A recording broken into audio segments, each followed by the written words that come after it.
Obviously conceded 3 on Saturday. You highlighted perhaps our defensive frailties afterwards. What have you done in the days that have followed to try and perhaps put in some short-term fixes? Yeah, we've worked with the defence and the midfield.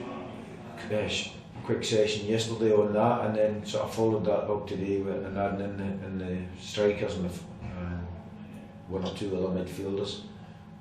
Rotated them round so that we can make changes and everyone's fully aware of jobs and responsibilities.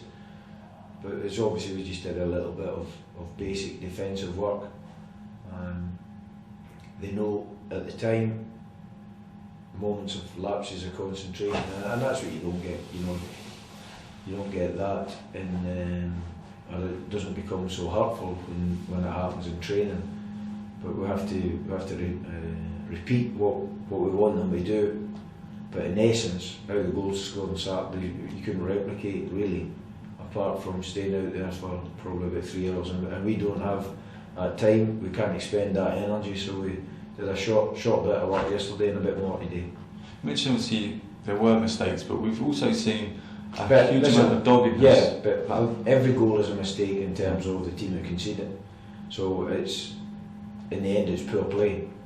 So mistakes are more or less lead to 99% of goals, and even the spectacular goals that someone will have given it away in a poor area. So it happens, and it happens too many times for us at the minute. But what we have is goals at the other end, and that's the exciting bit for me. You mentioned that. I mean, it's been really encouraging to see the doggedness shown by the squad and to respond after a mistake or a lapse in concentration has led to us conceding a goal. The way that we've responded in perhaps, especially the last kind of 2 games in particular, you must be pleased with that aspect. Yeah. It's you're not a good team when you're. There's credit to them, yeah, and especially on Saturday because that was a difficult situation. And the break we got was the second goal, and they scored so quickly afterwards certainly turned it back in our favour. But they deserve credit for that. It shows a willingness to keep going, and that willingness to keep going when things weren't going particularly well for us on Saturday got us a point. And finally, Garry O'Connor seems to be at the peak of his powers at the moment. He's on a rich run of form, purple patch in front of the target. How would you sum up his importance to the team?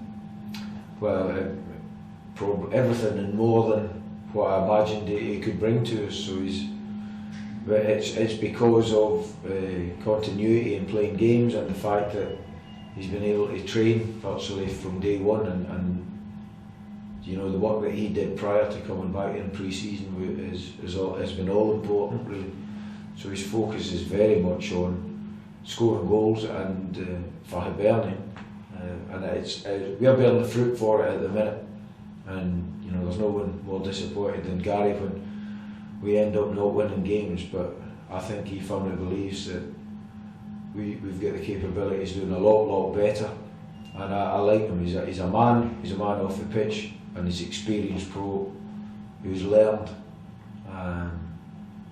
from the ups and downs of everyone's life and career. And on the minute, he's definitely on and up. You can just tell by his shape and his ambition and the amount of work and effort that he puts into a game that he's leaving no stone unturned in terms of being as good as he can be.